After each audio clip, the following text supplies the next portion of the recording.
কেন্দুয়ায় বিয়ের দাবিতে প্রেমিকের বাড়িতে প্রেমিকা অনশন করছে।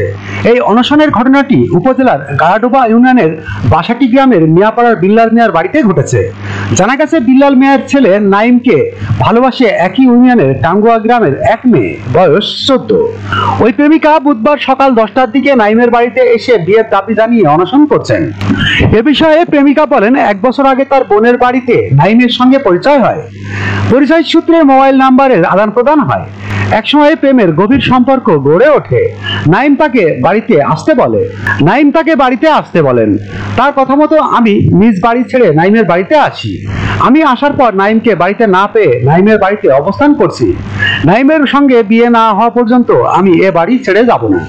এ বিষয়ে নাইমের মা আসমা আক্তার তার ছেলের প্রেমের বিষয়ে কিছু জানেন না।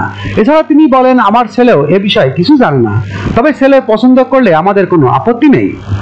কেন্দুয়া থানার ওসি মিজানুর রহমান বলেন, লিখিত অভিযোগ পেলে প্রয়োজনীয় ব্যবস্থা গ্রহণ করব। ASBD 24, সত্য প্রকাশে প্রতিশ্রুতিবদ্ধ। চ্যানেলটি সাবস্ক্রাইব করুন।